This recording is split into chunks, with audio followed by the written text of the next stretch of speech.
Chapter 1. Start in Life. I was born in the year 1632, in the city of York, of a good family, though not of that country, my father being a foreigner of Bremen, who settled first at Hull. He got a good estate by merchandise, and leaving off his trade, lived afterwards at York, from whence he had married my mother, whose relations were named Robinson, a very good family in that country, and from whom I was called Robinson Kreuznauer; but, by the usual corruption of words in England, we are now called, nay, we call ourselves, and write our name, Crusoe, and so my companions always called me. I had two elder brothers, one of whom was lieutenant colonel to an English regiment of foot in Flanders, formerly commanded by the famous Colonel Lockhart, and was killed at the battle near Dunkirk, against the Spaniards. What became of my second brother I never knew, any more than my father or mother knew what became of me. Being the third son of the family, and not bred to any trade, my head began to be filled very early with rambling thoughts. My father, who was very ancient, had given me a competent share of learning, as far as house education and a country free school generally go, and designed me for the law; but I would be satisfied with nothing but going to sea, and my inclination to this led me so strongly against the will, nay, the commands of my father, and against all the entreaties and persuasions of my mother and other friends, that there seemed to be something fatal in that propensity of nature, tending directly to the life of misery which was to befall me. My father, a wise and grave man, gave me serious and excellent counsel against what he foresaw was my design. He called me one morning into his chamber, where he was confined by the gout, and expostulated very warmly with me upon this subject. He asked me what reasons, more than a mere wandering inclination, I had for leaving father's house and my native country, where I might be well introduced, and had a prospect of raising my fortune by application and industry, with a life of ease and pleasure. He told me it was men of desperate fortunes on one hand, or of aspiring, superior fortunes on the other, who went abroad upon adventures, to rise by enterprise and make themselves famous in undertakings of a nature out of the common road; that these things were all either too far above me or too far below me; that mine was the middle state, or what might be called the upper station of low life, which he had found, by long experience, was the best state in the world, the most suited to human happiness, not exposed to the miseries and hardships, the labour and sufferings of the mechanic part of mankind, and not embarrassed with the pride, luxury, ambition, and envy of the upper part of mankind. He told me I might judge of the happiness of this state by this one thing, that this was the state of life which all other people envied, that kings have frequently lamented the miserable consequence of being born to great things, and wished they had been placed in the middle of the two extremes, between the mean and the great; that the wise man gave his testimony to this, as the standard of felicity, when he prayed to have neither poverty nor riches. He bade me observe it, and I should always find that the calamities of life were shared among the upper and lower part of mankind, but that the middle station had the fewest disasters, and was not exposed to so many vicissitudes as the higher or lower part of mankind; nay, they were not subjected to so many distempers and uneasinesses, either of body or mind, as those were who, by vicious living, luxury, and extravagances on the one hand, or by hard labour, want of necessaries, and mean or insufficient diet on the other hand, bring distemper upon themselves by the natural consequences of their way of living;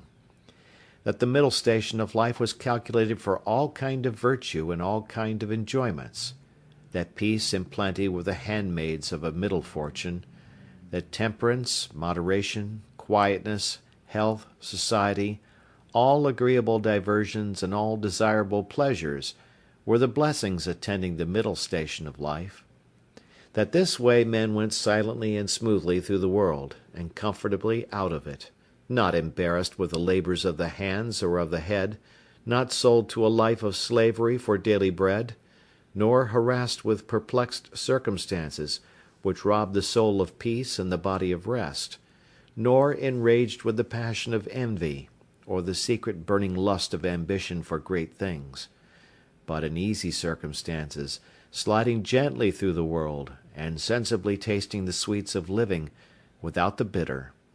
feeling that they are happy, and learning by every day's experience to know it more sensibly.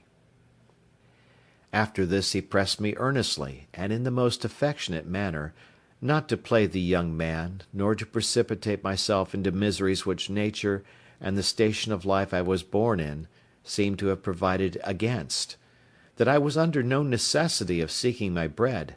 that he would do well for me, and endeavour to enter me fairly into the station of life which he had just been recommending to me; and that if I was not very easy and happy in the world, it must be my mere fate or fault that must hinder it,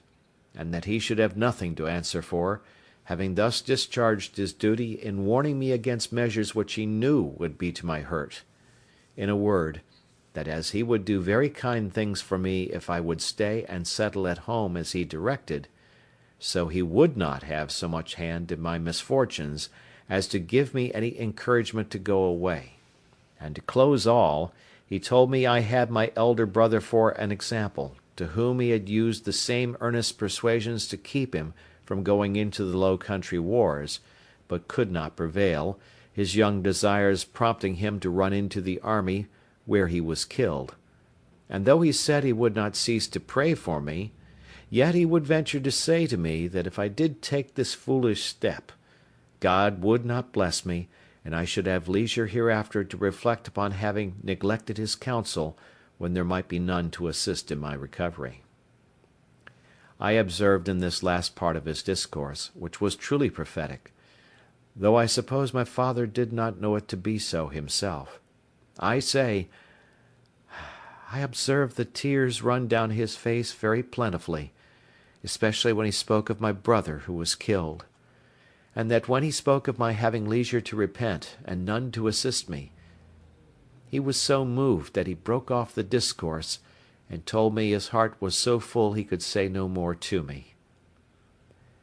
I was sincerely affected with this discourse, and indeed, who could be otherwise?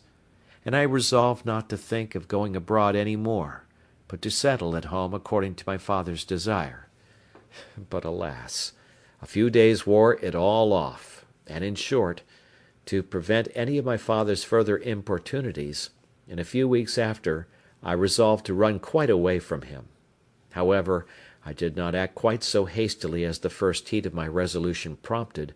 but I took my mother at a time when I thought her a little more pleasant than ordinary, and told her that my thoughts were so entirely bent upon seeing the world that I should never settle to anything with resolution enough to go through with it, and my father had better give me his consent than force me to go without it; that I was now 18 years old, which was too late to go apprentice to a trade or clerk to an attorney; that I was sure if I did I should never serve out my time, but I should certainly run away from my master before my time was out, and go to sea; and if she would speak to my father to let me go one voyage abroad, if I came home again and did not like it, I would go no more, and I would promise by a double diligence to recover the time that I had lost. This put my mother into a great passion. She told me she knew it would be to no purpose to speak to my father upon any such subject, that he knew too well what was my interest to give his consent to anything so much for my hurt, and that she wondered how I could think of any such thing after the discourse I had had with my father, and such kind and tender expressions as she knew my father had used to me; and that, in short, if I would ruin myself, there was no help for me, but I might depend I should never have their consent to it; that for her part she would not have so much hand in my destruction, and I should never have it to say that my mother was willing when my father was not. Though my mother refused to move it to my father, yet I heard afterwards that she reported all the discourse to him, and that my father, after showing a great concern at it, said to her, with a sigh, "That boy might be happy if he would stay at home, but if he goes abroad, he will be the most miserable wretch that ever was born. I can give no consent to it.